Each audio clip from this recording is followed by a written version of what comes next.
First, when September 1st, 1939, when we kick off, right, the conditions are the same conditions as in the real world on that particular day. And thereafter, obviously, things are going to diverge pretty hard. Now, there is a story that we want to tell about this.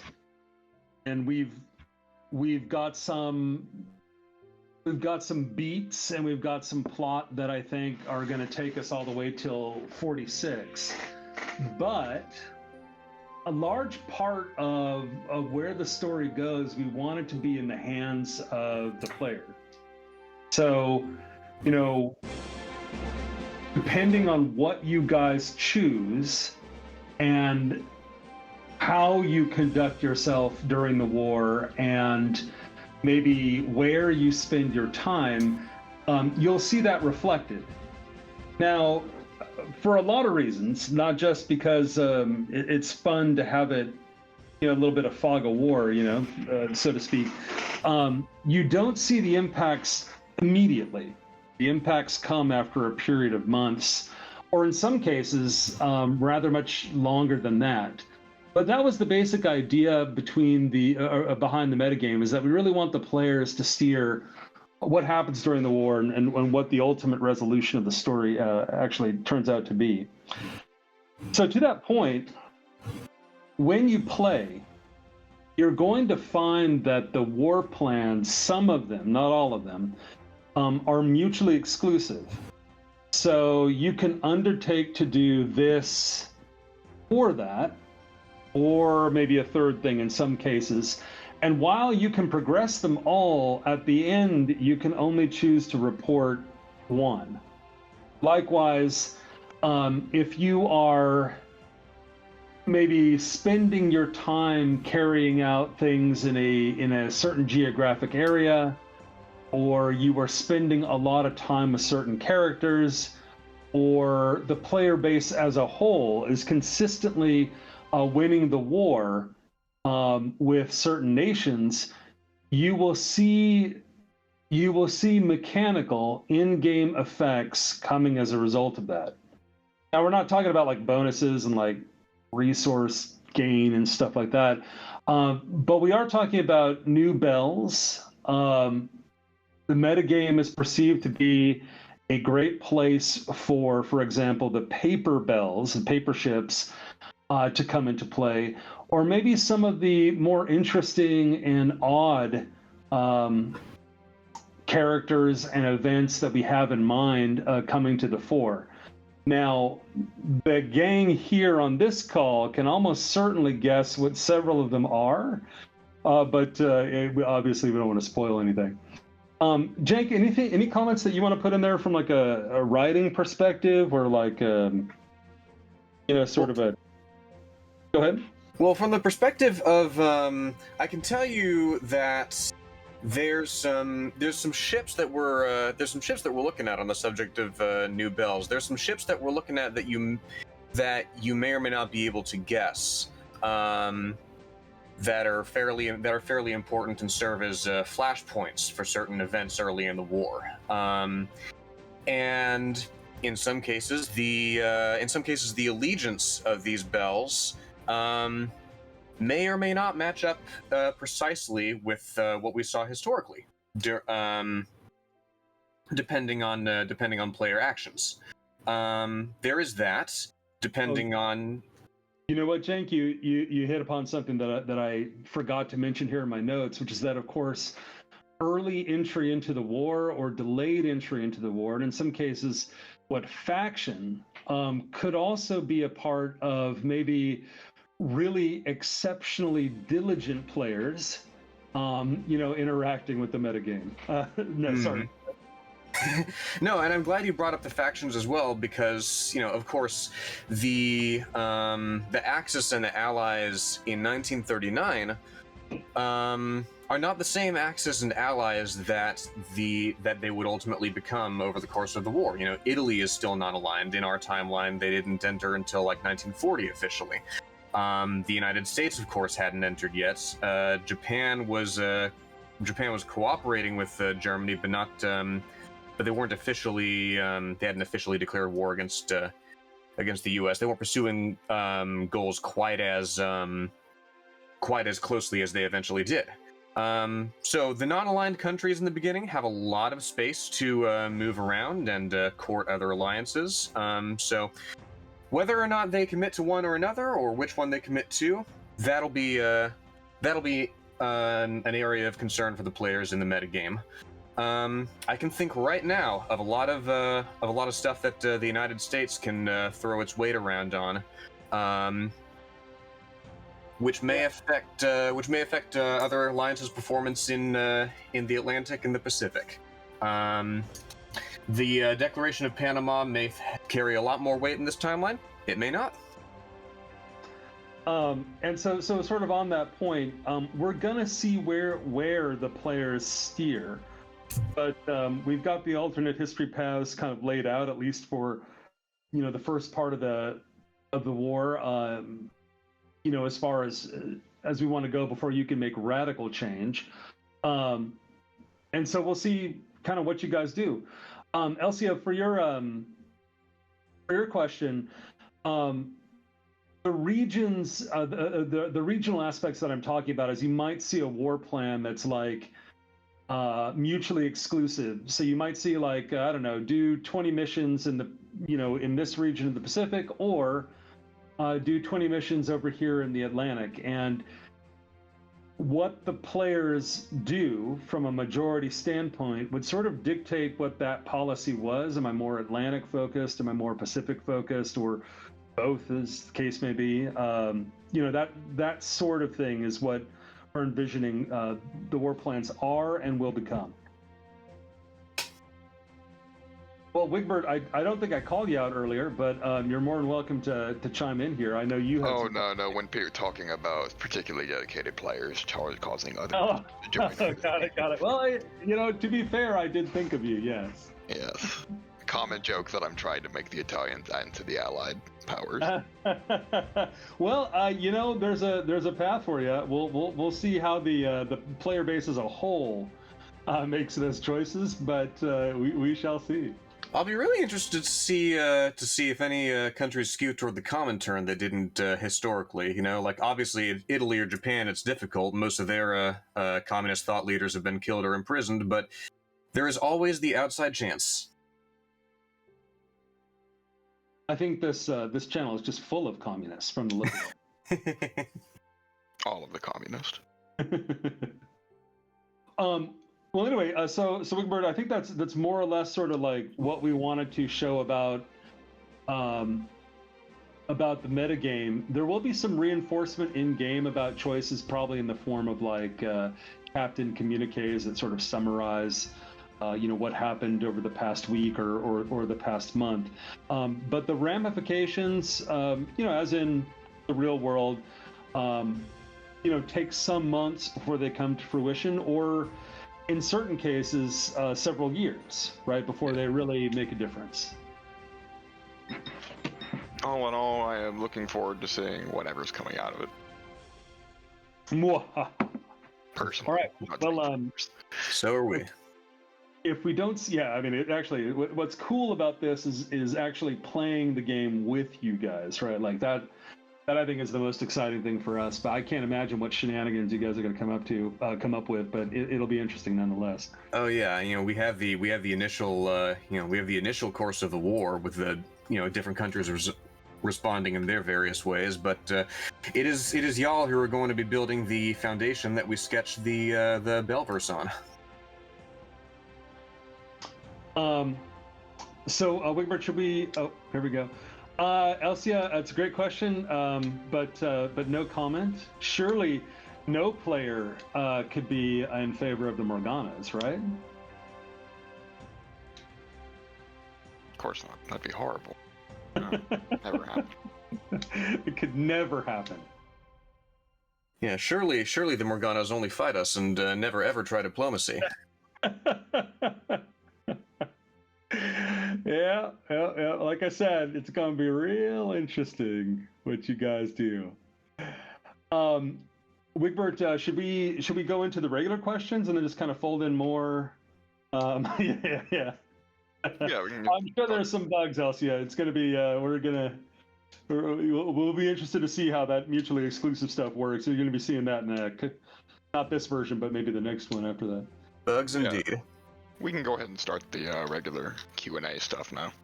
All right. Well, you want to throw them to me, and I'll keep current with the chat here? Yeah, I'll go with Wellington's first because he got them to me first. Let's see. If either you or Yank could voice any bell in the game, who would it be and why? I mean, my voice is pretty deep, so I don't write the questions. I just ask them. Whatever Wellington's favorite ship is, must be Manchester. That's the bell I would voice. Got it. I already have Sin. Yeah. Let's see. How many bells are currently voiced, and how goes the search for more VAs? Oh man, I don't know the answer to that. I'm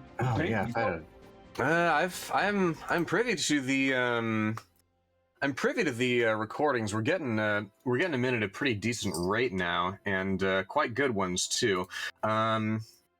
Exact numbers I haven't been tallying, but let me see. Yeah, I couldn't imagine. Yeah, I don't have an exact number off the top of my head, but we are getting more and more in. Okay. Yeah, some of the fans were sort of instrumental in helping with that, and to them a big thank you. Like we got a ton of VAs who came in. I think Marissa's been having a field day over there. Oh yeah. But as always, the foreign language component is kind of tough because what sounds good to American ears is not necessarily what sounds good to the native speakers of that language. Yes, true. We've got just about every country represented in terms of your smell test, your authenticity test. Yeah, see, Elsia, you're totally right. Verdun sounds amazing. She sounds amazing, and then you're like, sorry. I'm like, I don't know, man. It sounds great to me. Will we have like 1,000 German submarines? I mean, I would suspect that the player base is probably going to want more from the surface ship angle than they will the submersibles. One of the interesting, maybe fun things about Victory Bells is that it is a 1939 U.S. Navy simulation of surface battle, and that means that both in terms of doctrine but also performance, you're dealing with what the actual navies had to deal with in terms of their use of the submarines and what is appropriate. And the Morganas, at least in 39, don't have fat merchant ships and supply lines for them to go after, right? So subs versus warships, historically hard to arrange on a battle line, right? Hard to arrange. You can do it. Get your sub fleet, make sure you got everything timed appropriately and send them out there. But yeah, I'd imagine the player base is probably going to want more surface before they want more undersea. You never know, but we'll see how it goes. German Naval Acoustic Torpedoes. Well, Cat likes to blow stuff up and have an increased accuracy and chance to hit. Acoustics were, sort of developed during this time, or in some cases before, and at the appropriate time, I'm sure that you'll see them.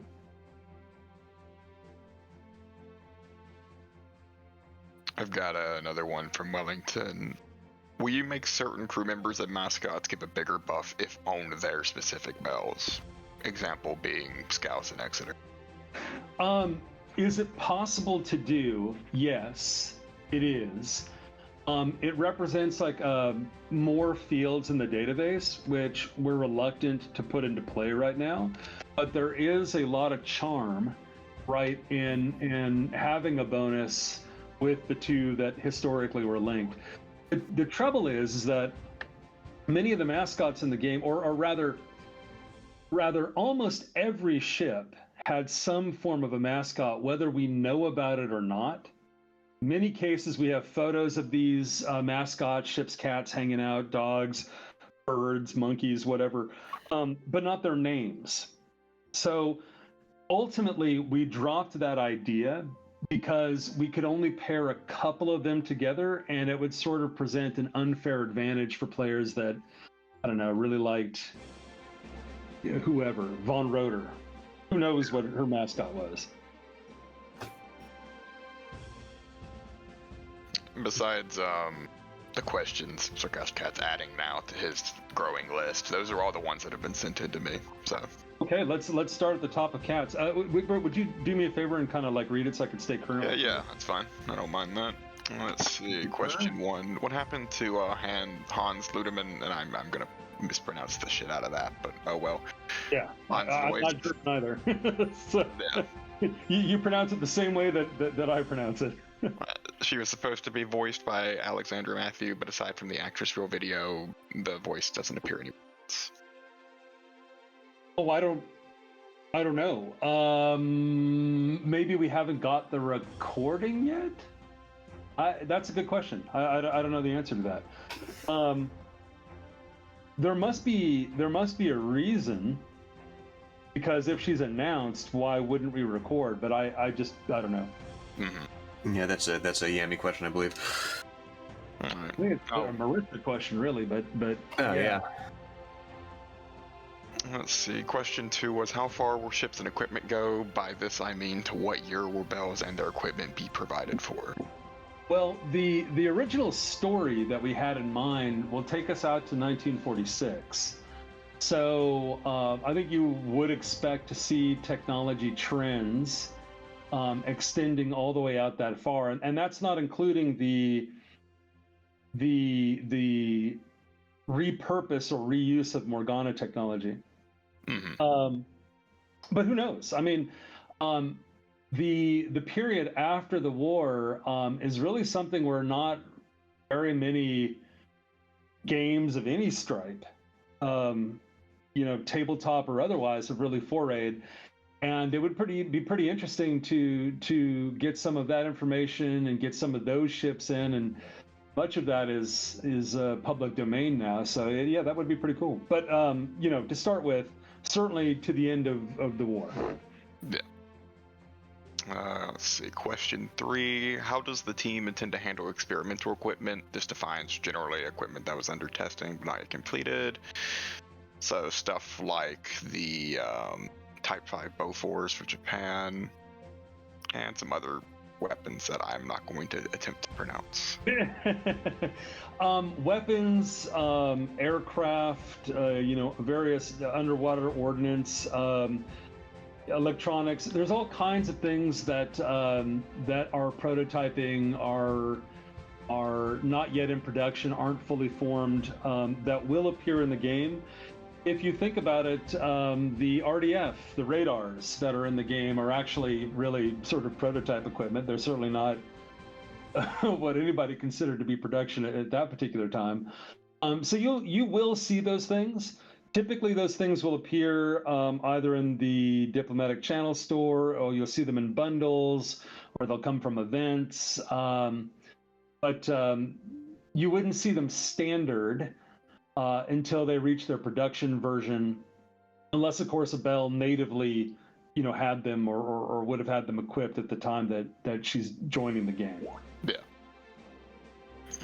Question 4 on the topic of paper: have the team worked on the concept of implementing paper bells? We've discussed this already a little bit today. Yeah, I mean, it's worth giving the logic there, though, just so that I mean, paper bells have a love-hate relationship in the community. I mean, for me personally, I adore paper bells, but you can never really escape the fact that you have no idea what the performance would have been, or whether or not the concept would have worked. And there's all kinds of fiddly little details that you'll never get the answer to, because it's just a drawing, right? Or they just laid the keel and that's all they did.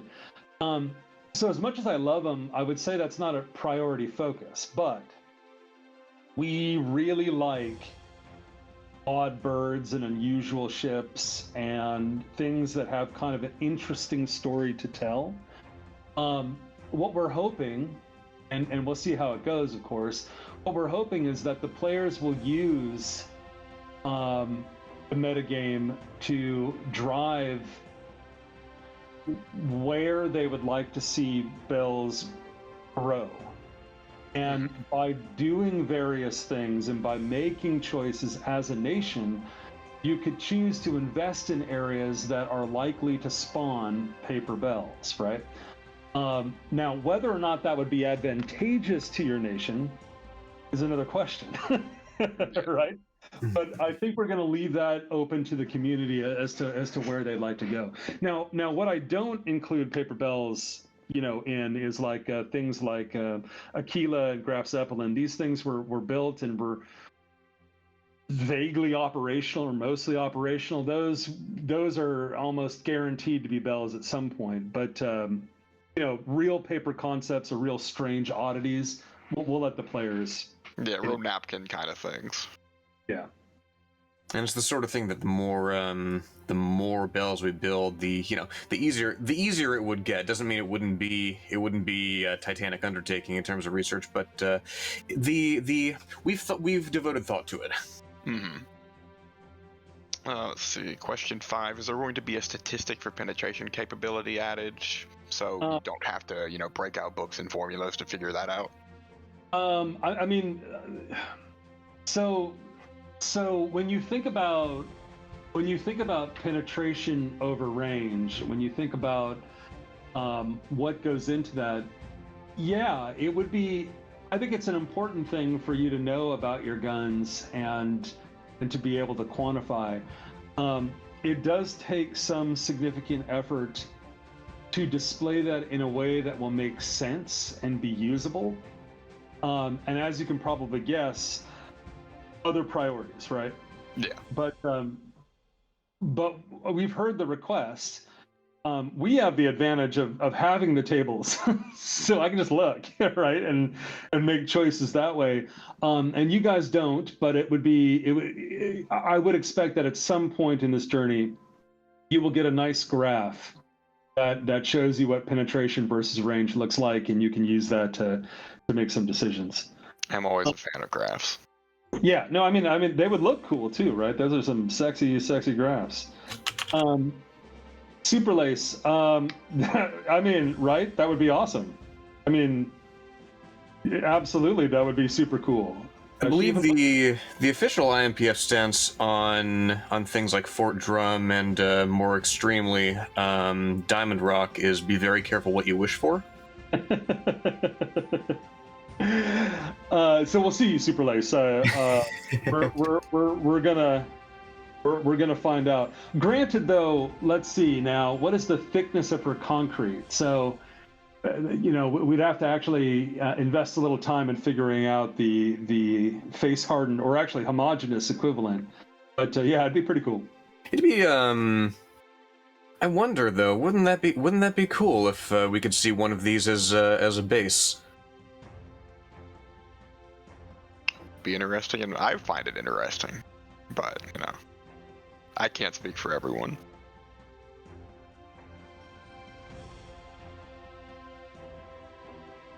Let's see, question 6. Are there going to be essentially Pokedex entries for the Morganas so we can see what their statistics are at some point?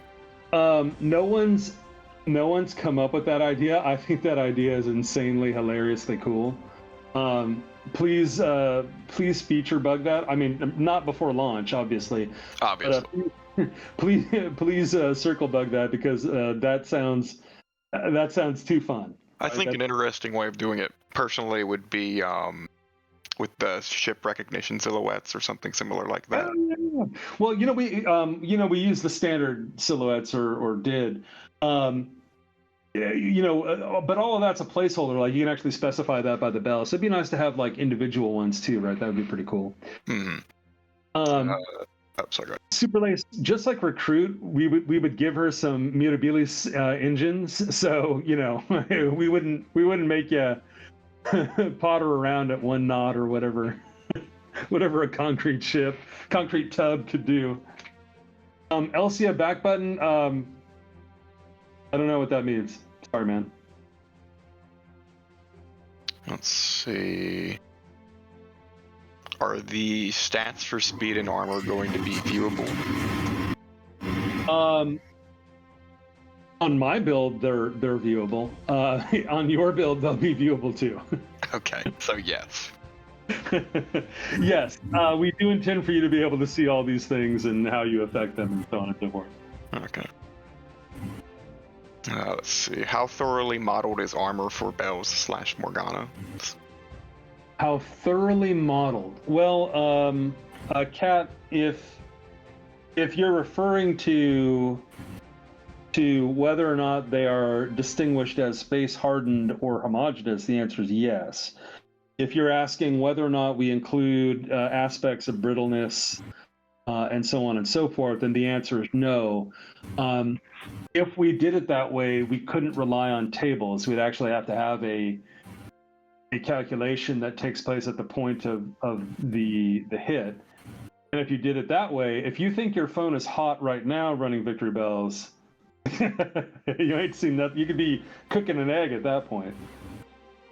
And then tying into that question, are plating thickness for unarmored vessels such as DDs and some CLs taken into account, or is it their armor value basically just 0?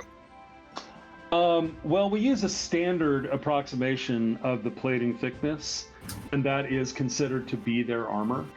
But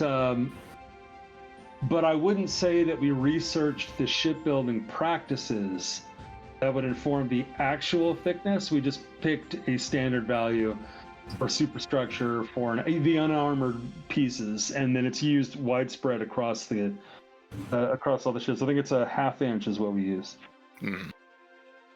Let's see. Question 10. We went over this in a previous QnA, but is there still a movement to include boiler / turbine sets? Yeah. For So R&D and production. So behind the scenes, we have a full model for the engines, the fuel consumption. You guys probably aren't aware, but earlier versions of the game, you actually had to rebase your ships, and their sort of operational radius mattered. So your German ships had to be very close to whatever campaign you want it to be, because they simply just don't have a lot of range. And so we built all that stuff, and we have it all behind the scenes.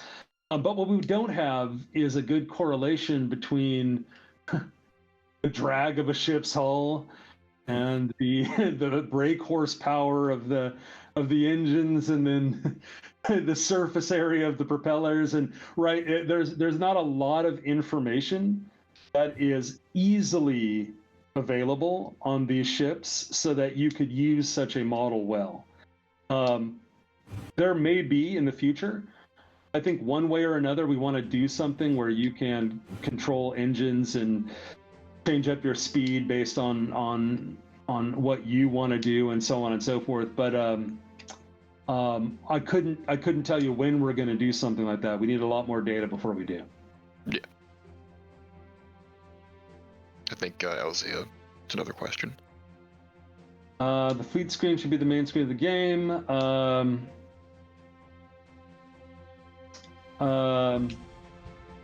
Okay. Yeah, I'm not a droid user myself, Elsia, so I'm not clear on this, but I'll certainly mention that to folks on the team. Do me a favor though and circle bug that so it gets into the queue. As a droid user myself, I have a vested interest in this. Okay, well, good. Let's see, question 11. What kind of sources are used for things like weaponry? What kind of primary sources do you have for German weapons? And any suggestions for Sarcastic Cat? Because that's his thing. We use a number of different sources, but almost always we start with NavWeps.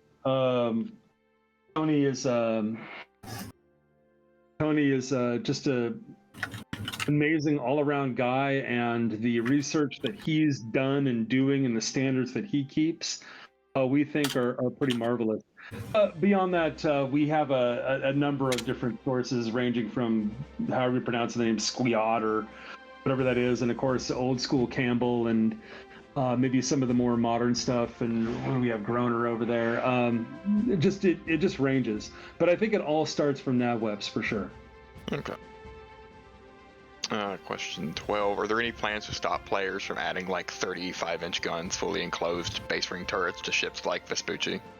Well, you got to do the Solo Vespucci speedrun somehow. Somehow, I agree, but... Yeah, this is an interesting one. So on the one hand, there are things, there's a set of physics that would generally prohibit you from doing this relating to stability, and I think that one day we'll probably advance the model enough to capture some of that, at least generally, but at the same time, and I suspect it's the same for all you guys, there's a lot of fun in what ifs and crazy builds and all the rest of it. So I don't think we want to prohibit it.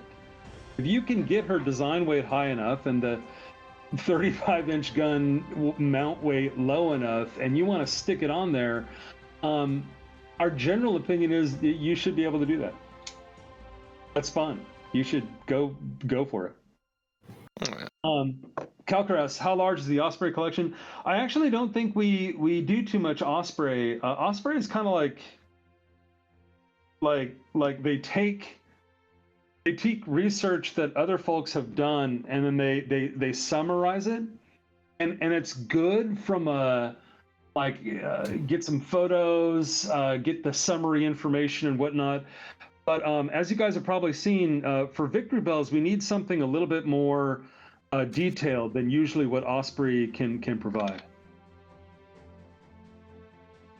Not that they're in any way bad. I mean, they do a lot of like cool art and very very thoughtful analyses of why things were the way they are. We just need a different level of detail. Let's see, next question is, what are some future events looking like, and how are they played compared to the ones we've seen so far? Any planned changes? So to us, the allure, the appeal of the events, leaving aside the bells, is that the players can influence the larger scale of the war in very sort of directed ways.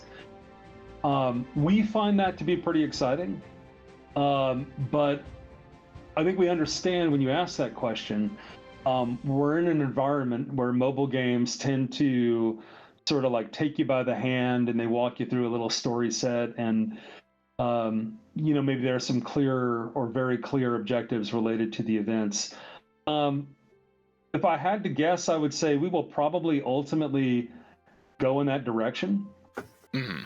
We might even be able to get there before launch. I don't know. Just because that's a common pattern that I think people are used to, and it's helpful and explains things and so on and so forth. But I do think that overall, always, probably the most exciting things about any event is going to be what can you do with the larger world as a result of the event. Yeah. Question 14. Any bells with upcoming skins / voices? Yes. Nice. It's technically an answer. I'll accept it. There you have it. Question 15. Are there any plans to replace the bell rescue mechanic with anything else? Bell rescue mechanic? I don't think so. Okay. I'm not aware of anything with that. It's sort of a capstone, right? You've collected arresters, you go in there, you bust up some peeps, and you get your bell. Could you make that into a bigger like ceremonial event? Yeah, you definitely could. Probably bigger fish to fry, at least for now. But I mean, it's certainly possible. Any comments on other bell types? Ones besides ships.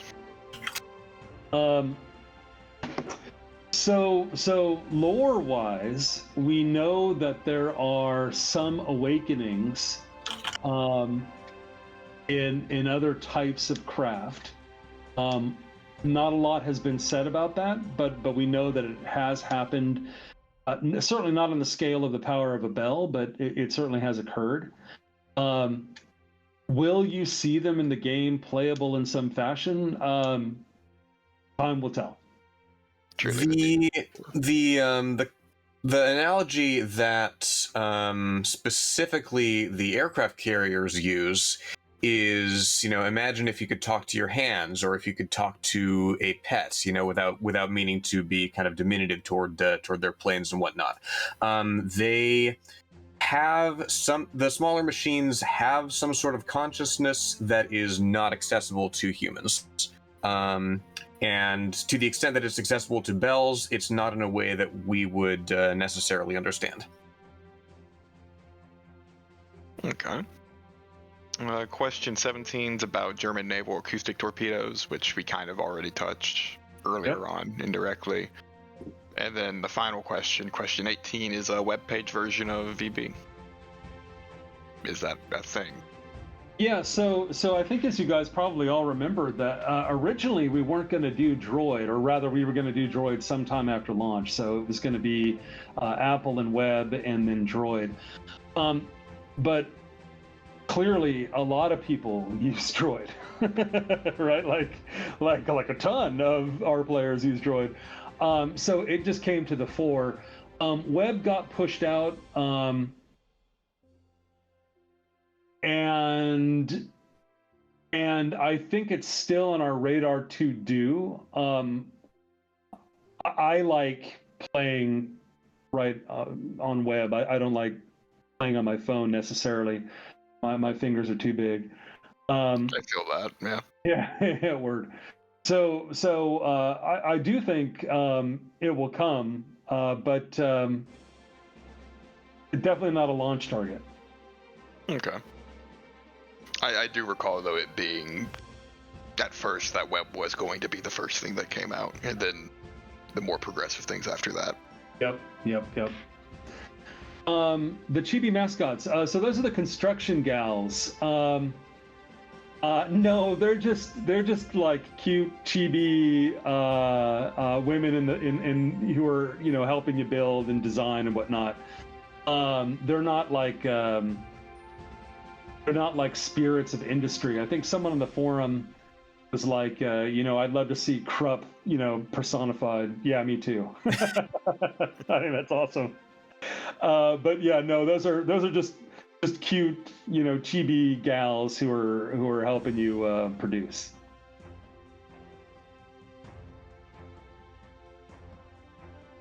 All right.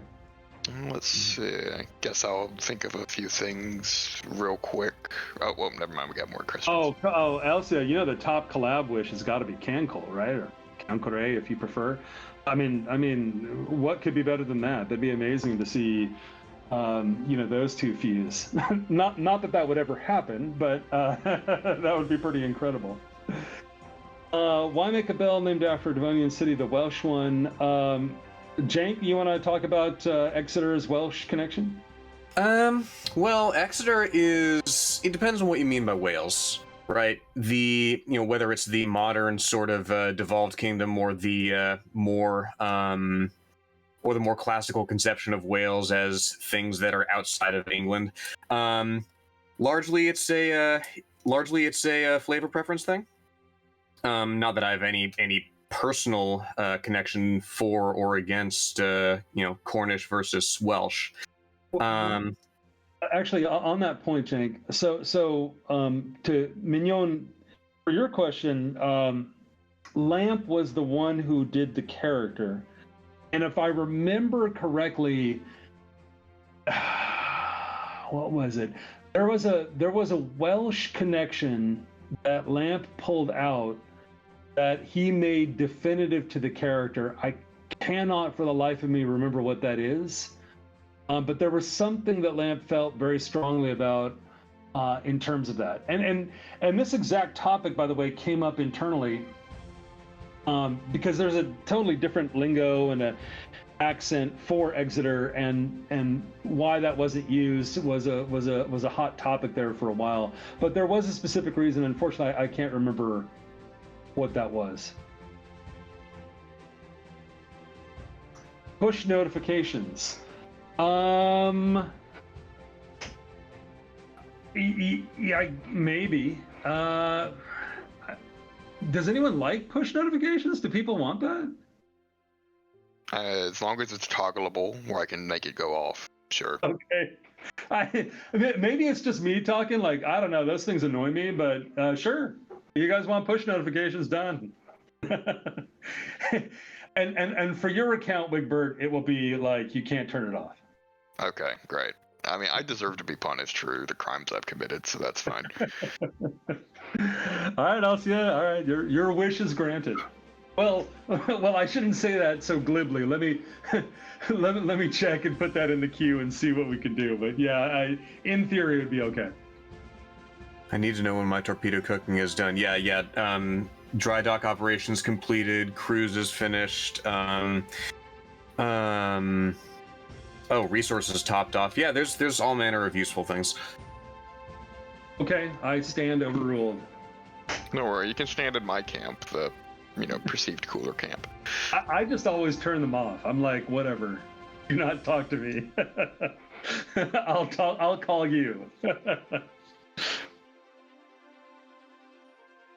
Let's see. I know we've technically discussed it before, but do you want to talk any more about the relationship system that's on the way? Oh yeah, sure. But first, let me grab Elsia's comment. Yeah. No, I don't think so. If there's a specific like this isn't fitting with our vision, and we want to change it, and sort of we're generally unhappy, then I think we might do some changes. But I wouldn't expect that to be too common because I think our general feeling is that once you're cast, you're that character, and we would just rather work with you as an artist, and I don't know, toss you overboard, right? That doesn't seem very us. Yeah, Elsia doesn't like Verdun. Elsia, I happen to, but if there's like a definitive, like really, really cool Verdun, somebody can point me in the direction of, I wouldn't be opposed. But yeah, you're gonna have to come up with a proposal there, buddy. You can't just say you don't like her and then not have like a Verdun that you love, right? Like you're gonna have to find her for us. I'm sorry, you had a question before I I just thought, because I know between you and me we discussed the relationship system before, but I don't think it's been discussed with everyone else yet. Actually, the first part of the relationship system is coming out this build, I think. Not the second part, which needs the proof of the back end for us to roll it out, but the first part. So basically, every bell you can boost her relationship to, I don't know, 200, 250, something, I don't remember what it is. And it has corresponding benefits. Now, the neutral line, so you're not romancing her, you're not her friend, you're just straight Foundation, has some light bonuses. Hit points are in there, I think, and some general defense. But the love and the friendship has carry bonuses that are maybe more interesting and slightly more plentiful. Now, they're not, we're talking about like a couple of percentage points, so we're not talking about things that are necessarily game breaking, but definitely if you like a bell and you really want to get her to reach her maximum potential, then there are reasons why you'd want to, spend your ring, so to speak, and romance and friendship her, including some design weight boosts, which are probably important for the smaller gals. Super Lace subtitles, very common request even within the team.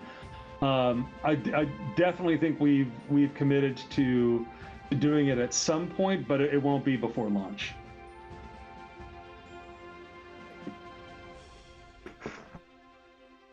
Yeah, Leopard is, to American ears, Leopard and Albreze and Verdun, they all sound amazing to me.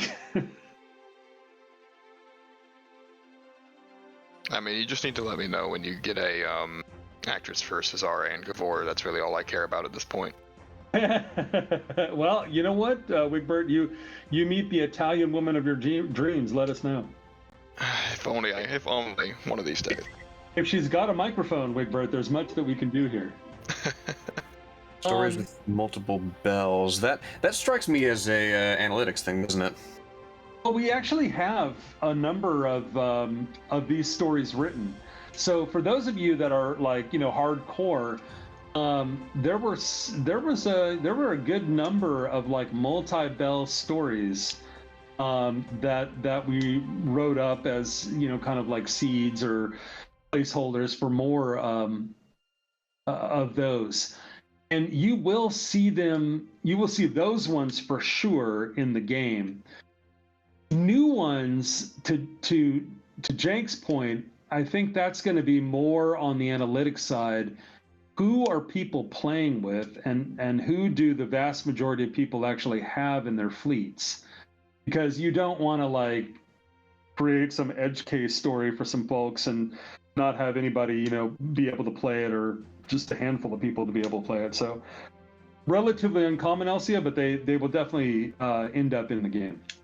I'll actually answer this question with a question, and y'all don't have to answer it right away. But which would y'all like to see interact? Because this genuinely gets the fan fiction portion of my personality really jazzed. So many combinations. Oh yeah, Shahar's Westfight sounds like a very interesting one, and they should certainly have something of a rivalry when it comes to long distance shots. Yeah, Wigbert, It's a given.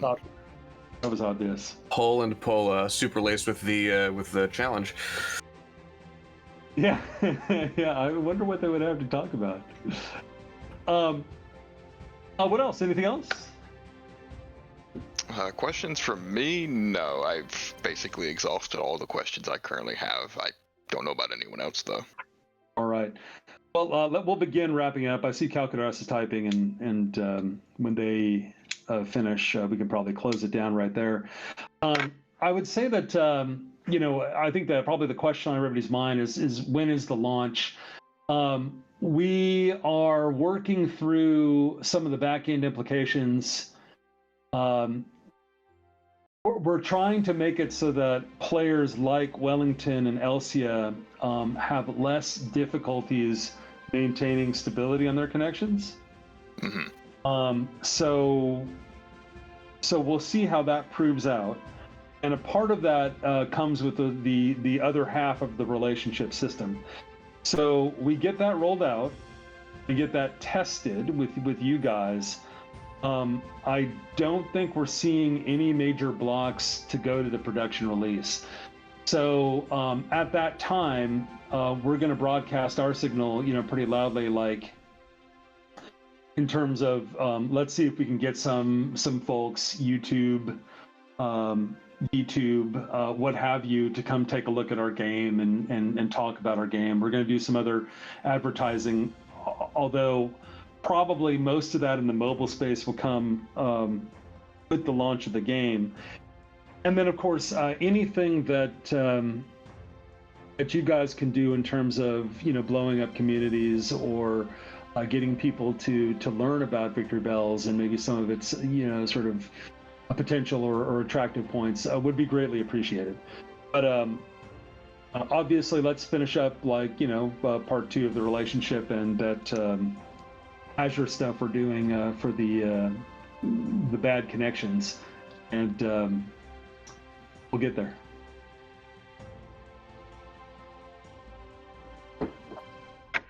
I believe Super Lace had one more question. Oh, let's see. How are the rankings calculated? I don't know. Sorry, Super Lace. Not my area. I do know that there are several factors that are applied, but mostly it's about your activity and how active you have been in the past. Actually, I think you should just talk to Wigbird. Wigbird is clearly the expert here.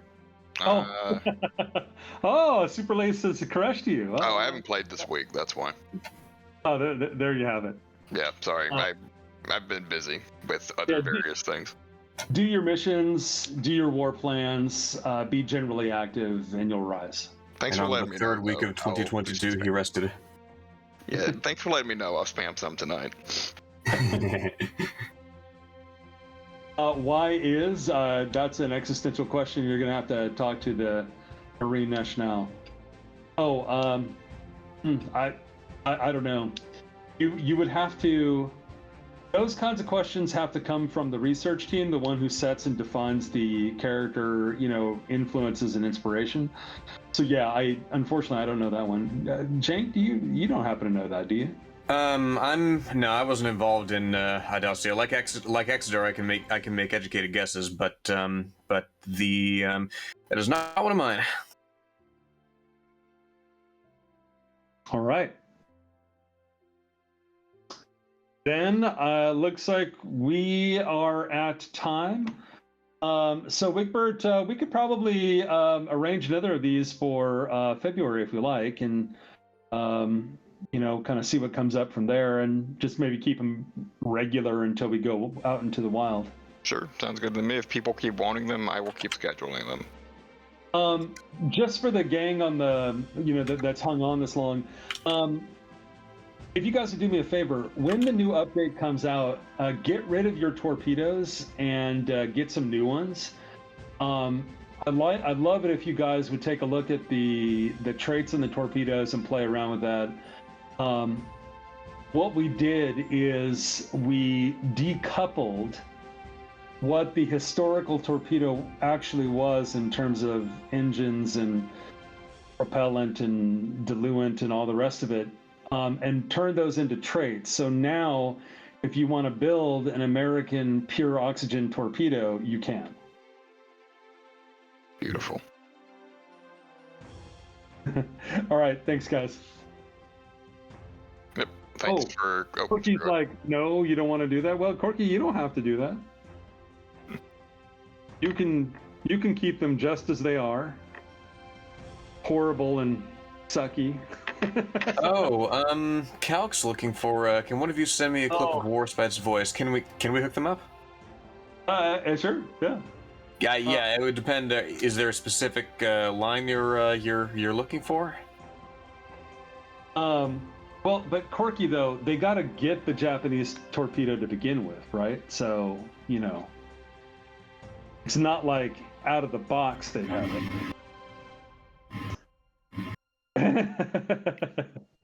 All right. We'll talk to you guys later. Thank you. Yep. Thank you for coming as usual, everyone. I'll get with you later, Diff, to set up the next one whenever that happens to be. All right. Sounds like a plan. Cheers. Cheers. Peace out.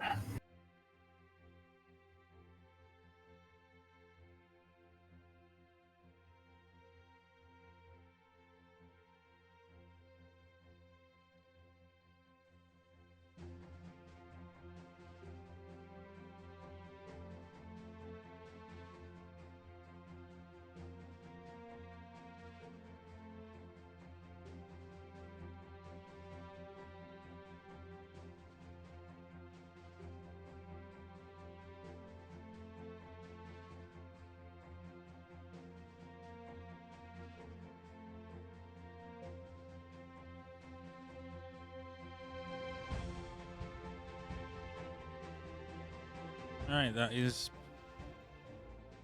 everything done.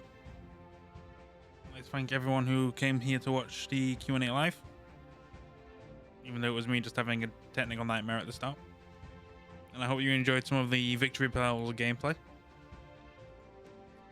Which I'm hoping to get some in more Victory Bells gameplay in the future. Then maybe starting again. With a clean account. But yeah. But we'll figure out when the next Q&A is going to be, and if it aligns with me, and I'm not working that day, I will be streaming it again. For now, this will stay on Twitch, I will maybe format it and try and get it on YouTube as well. Yeah, thanks everyone for watching. Bye.